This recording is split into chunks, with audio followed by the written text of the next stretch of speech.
माझे मित्र, माझे भाचे,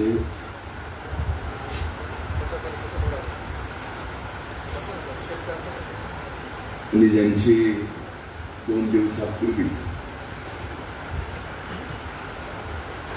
माननीय त्रिपुरा मुख्यमंत्र्यांच्या सचिवपदी निवड झाली, सन्माननीय किरण कुमारजी गित्ते यांच्या नागरी सत्काराच्या निमित्तानं इथं उपस्थित माझ्या भगिनी उषाताई किरण कुमार गित्ते, आदरणीय दिनवाना, आदरणीय भास्कर मामा,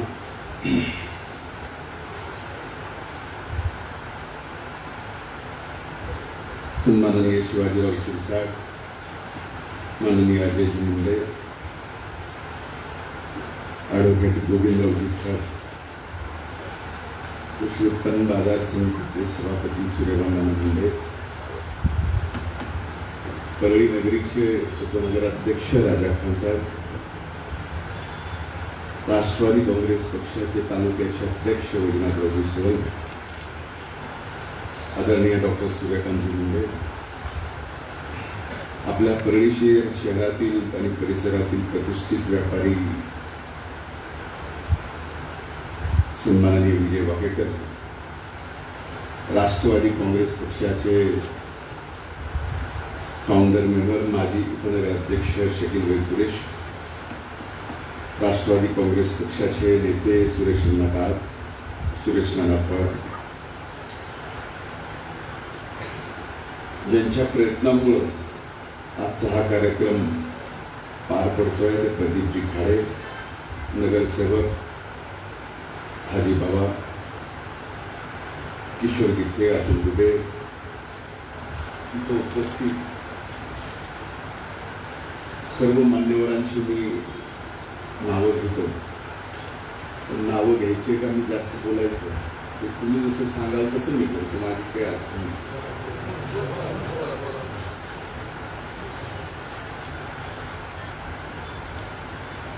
इथं उपस्थित परळी शहरातील आणि तालुक्यातील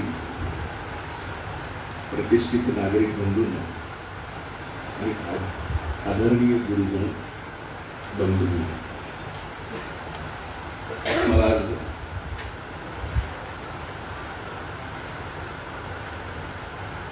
अंतःकरणापासून आनंद होता की काही दिवसापूर्वी उषाताईच्या शाळेमध्ये मी तुमची म्हणत कार्यक्रमात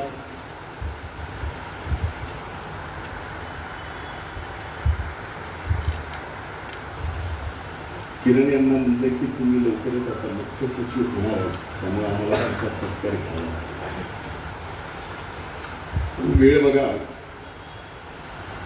मुख्य सचिव व्हायला जरी आणखी काही दिवस असले तरी मुख्यमंत्र्यांचे सचिव ते नक्कीच झाले, आणि कुठलाच नाही. आणि आपण बोलावं आणि ते घडावं, आणि घडल्यानंतर ते सत्कारारूपी या ठिकाणी करून आणावं, आणि तेही सत्कार आयोजक प्रदीप खडे, पण हे नाथ शिक्षण संस्थेचा कार्यक्रम आहे, त्याचा अध्यक्ष मी कुठं काय करशील,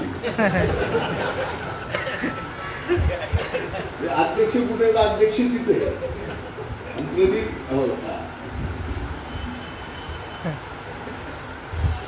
मी म्हणलं मला काल सांगितलं की तुम्ही येतो घरगुती पूजा आणि आपल्याला कार्यक्रम असा ठरवायचा संस्थेत ठरवून, संस्थेत होतो ह्याच्या गेस्ट हाऊसला तरी कमीत कमी. गेस्ट हाऊसचा हा कार्यक्रम आपण आयोजित करत असताना लहानपणापासून इथपर्यंत नात्यानं मैत्रीनं सगळ्यांनीच एकत्र असताना आज एका राज्यात जाऊन इथल्या मुख्यमंत्र्याचा सचिव आपल्या भारतीय सेवेतून द्यावं, IAS म्हणून द्यावं, ही साधी गोष्ट नाही. सगळ्यात मोठं माझ्यासाठी काय असेल तर किरण गित्तेंनी IAS म्हणून ते सगळ्यात कष्टातून ते कुठपर्यंत झालेलं आहे आणि ते मी माझ्या डोळ्यांनी पाहिले आणि रोज पाहत आले, रोज.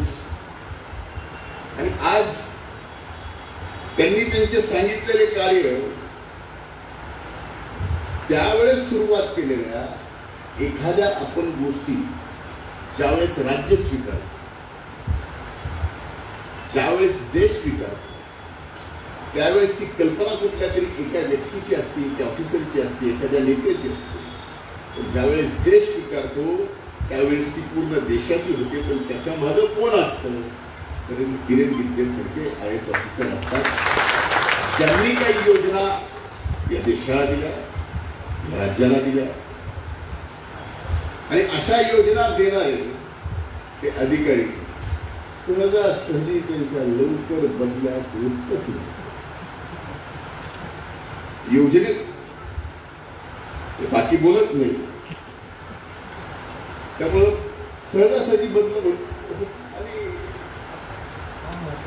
किती सॉफ्ट स्पीकिंग, सगळ्याच सर्वांगीण गुणवंत असल्यामुळं सर्वांचे तुम्ही लाडके आहात.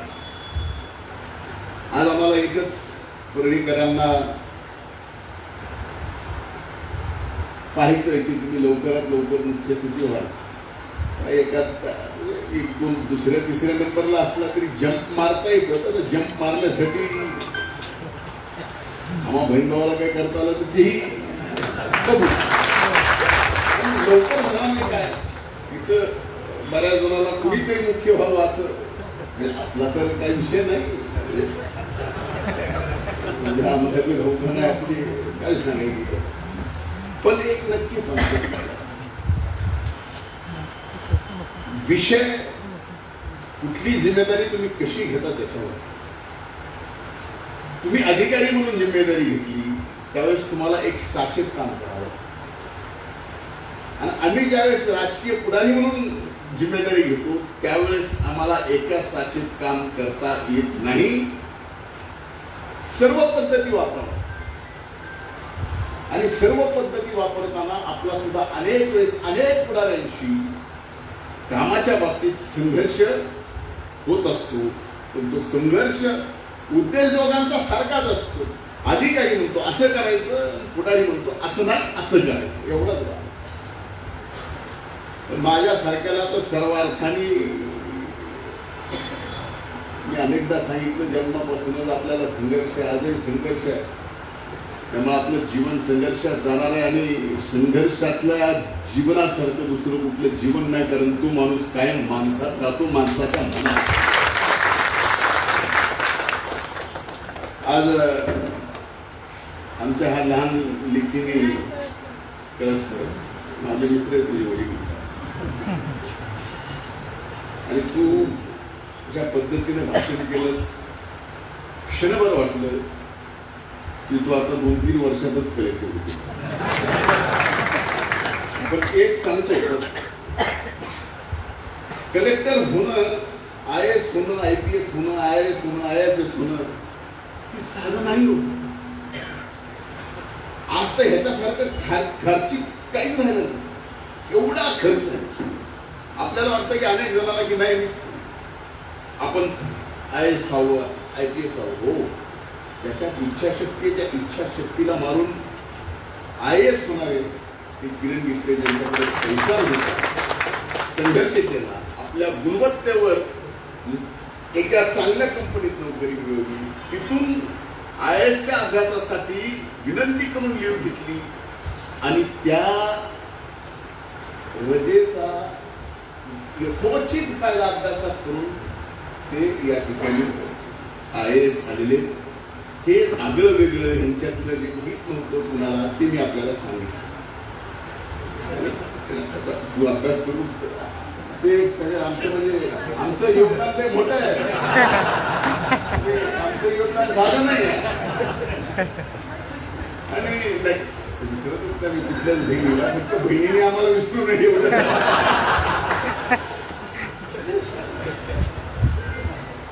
बहिणीचं योगदान एवढं आहे. त्याच्यामुळं त्यांचं जेवढं तुझं जेवढं योगदान आहे आता तेवढं योगदान तू पार पाडायच पाहिजे. तुला जेवढं म्हणजे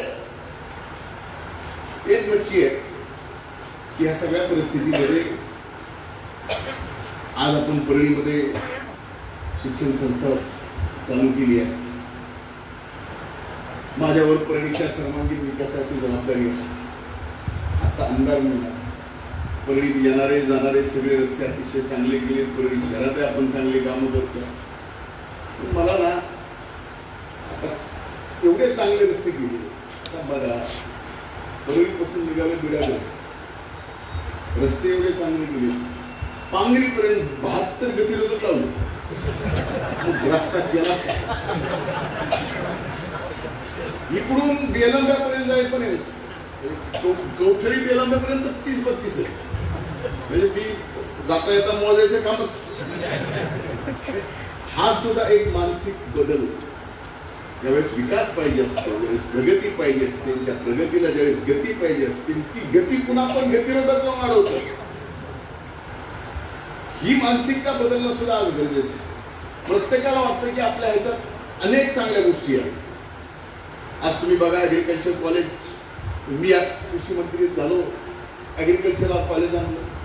काही पशुसंवर्धन मंत्री झाला, त्यांनी पशुसंवर्धन कॉलेज आणलं. ऍग्रिकल्चर कॉलेजचं आता काम बऱ्यापैकी वर आलं. त्यावेळेस तुमच्या लक्षात येईल वर जाऊन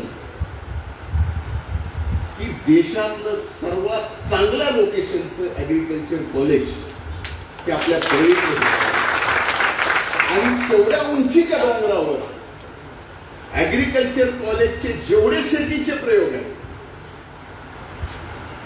जे आपण काळ्या जमिनीत करतो तेवढ्या उंचीच्या डोंगरावर मामा आपण त्या ठिकाणी शेती करणार आहोत. पण त्यावर agriculture engineering, agri food tech आणि ऍग्रिकल्चर हे 3 कॉलेज. तसंच पशुसंवर्धन ही प्रगती आहे. यातून अनेक विद्यार्थी येणार आहेत. या विद्यार्थ्यांचे इतर राहणं येणं जाणार आहेत. त्यांची फिरणं होणार आहे. त्या तिथली आर्थिक परिस्थिती सुद्धा बदलणार. पण काही आर्थिक परिस्थिती बदलण्यासाठी हे फक्त एक व्यक्तीला बदनाम करून एका गावाची प्रगती तीही विकासाची थांबू शकते. माझ्यासारख्याला तर मी काल माझ्या जीवनात एवढा कधीच अस्वस्थ झालो नव्हतो. तेवढा अस्वस्थ कधीच. या बीड जिल्ह्यामध्ये कुठलीही घटना घडली, कुठलाही खडा पडला की माझं पावती माझ्या नावावर आहेच, माझ्या विरोधात भाषण आहेच. मी म्हणलं केलंय तरी पण झालंय कुठं, कुणाचं झालंय, तो कोणत्या जातीचा, तो कोणत्या जातीचा, घेणं नाही देणं नाही, वाजवा जाणार. ठीक आहे, त्या गोष्टीला आपल्याला परिणाम होत नाही. ते संघर्षाचं जीवन मी जगलंय. असंख्य आरोप घेईल, असंख्य आरोप करल. ज्यावेळेस करल मी कधीच हातात खरा कागद घेतल्याशिवाय कुणावर आरोप केला नाही. मला आज करायचं नाही, मला काही एक विषयावर बोलायचं. पण वस्तुस्थिती या की यामुळं काय होत आहे, एक व्यक्तीला बदनाम केल्यामुळं आपल्या इकडे येणारी जी प्रगती आहे. कोण म्हणतं सिमेंट फॅक्टरी कशी आली, आज कशी कुणाला माहिती की सिमेंट फॅक्टरी कशी आली. ती सिमेंट फॅक्टरीची जमीन पासून सिमेंट फॅक्टरीला त्या माझ्याकडे असलेलं राखेचं टेंडर पूर्ण फुकट 1 रुपया न घेता त्यांना दिलं. त्यावेळेस ती सिमेंट फॅक्टरी मल्हारपूरचा 80 मेगावॅटचा आपण प्रकल्प पाहतो सोलारचा.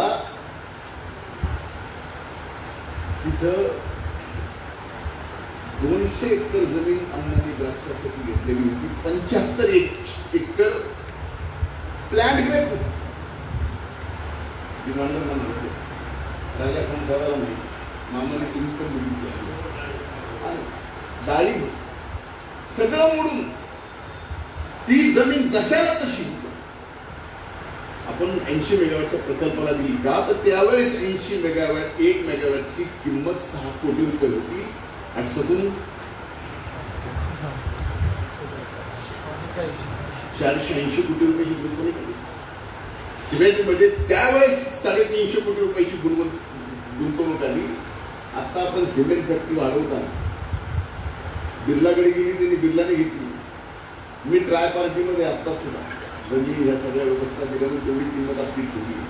अग्रीमेंट होताना म्हणलं या कंपनीची प्रकल्पाची कॅपॅसिटी दुप्पट केल्या तरच, नाहीतर आमची रिझर्वेशन. त्यांनी 600 कोटी रुपये आणखी गुंतवणूक करायचं ठरलं आणि आज दुप्पट क्षमतेचं काम त्या ठिकाणी तिथे चालू आहे. सभागृहात एक प्रश्न विचारला की काय परिणाम होतो, मुख्यमंत्र्याला उत्तर द्यावं लागलं की 3.5 मेगावॅट पडेल. आम्ही भलेही थर्मल पॉवर स्टेशन देता आलं नाही तर सोलारचा प्रकल्प देऊ. आता 50 मेगावॅटचा सोलारचा प्रकल्प टेंडर निघालेला आहे. 350 मेगावॅट प्रकल्प देणार आहे. एक प्रकल्प 1 मेगावॅट 20 तारखेला 4 कोटी रुपयात एक सोलार. तसे जास्त लागतील कारण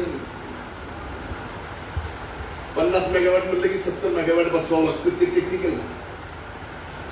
हे सगळे प्रकल्प करत असताना माझा सांगायचा उद्देश आता हेतू खरंच नाहीये, पण एक व्यक्तीला बदनाम केलं, एका व्यक्तीला एवढं मोठं वैद्यनाथाचं ऊर्जा पीठ, एवढी मोठी रेल्वेच्या जंक्शनची शक्ती आहे, एवढं मोठं ऊर्जा प्रकल्प, यात माझ्या सरकारने जर आता तो विषय बोलू नये, मला बोलायचा नाही कारण पुन्हा त्याच्यात अडचणी हे प्रकल्प आहे. असे असंख्य मोठे प्रकल्प ज्याच्यात आम्ही स्वप्न बाहेर जाऊन बाहेरचं शहर बघितल्यानंतर आपल्या गावासाठी पाहिलं ते आम्हाला पूर्ण करायचं. आणि अपेक्षा एवढीच आहे आपल्याकडून माननीय सरकार मोठी महोदय या सर्व कामांमध्ये आपलं सुद्धा तेवढंच योगदान राहणार आहे. आजपर्यंत राहिले, इथून पुढे सुद्धा राहील. ते राहिलं नाही. बेटा मी तुझ्या प्रश्नाचं उत्तर देतो. उद्या तुला IAS करायला आणखीन वेळ आहे, पण तोपर्यंत तुझ्यासाठी आपल्या भागातल्या मुला मुलींसाठी मी नाथ शिक्षण संस्थेचं पुण्याला मुलींचं मुलांचं हॉस्टेल सहित स्टडी सेंटर उभं करणार. 6 महिन्याची वेळ या 6 महिन्यात आता हे करावं लागलं. कारण इथं ड्रॉपअप एरिया तुम्ही बघितला सगळ्या गोष्टीचा 10वी पर्यंत विद्यार्थी, 10वी नंतर इथं ड्रॉपअप आहे. कम्प्लीट अंबाजोगाई लातूर इकडं तिकडं सगळं 10वी नंतर विद्यार्थी भेटत नाही. आता तुम्ही संस्था बरोबर, मला तर माझ्या संस्थेचं मी आहेत का नाही संस्थेला उगा अभ्यास करून ही वस्तू ते सुद्धा बदल आपल्याला ड्रॉपअप कमी करणं. आणि जरी ड्रॉपअप झालं तर त्यांनी आपल्याच तिथं आज तुम्ही बघा बारामतीच्या मोठ्या मोठ्या संस्था पुण्यात, DY पाटलांच्या पुण्यात अनेक मोठे मोठे जे नेते जे होऊन गेले ते करून गेले, त्यांनी अशा मोठ्या शहरामध्ये अशा संस्था उभ्या केल्या ज्याचा फायदा त्यांच्या मातीतल्या तिथल्या मुलांना झाला ती मुलं. आज आमचं तेच होतं. हा विकास करणं तर करायचाच आहे, त्यासोबत ते सुद्धा करावं लागणार. त्यावेळेस सुद्धा तुमचा हातभार आम्हाला लागणार आहे. मान्य सरकारने तुम्हाला म्हणजे मार्गदर्शन लागणार आहे मुख्य. आणि म्हणून आज अशा एका व्यक्तीचा सत्कार करत असताना तो व्यक्ती आपल्यापेक्षा मोठा आहे शिक्षण आणि शासकीय सेवेमध्ये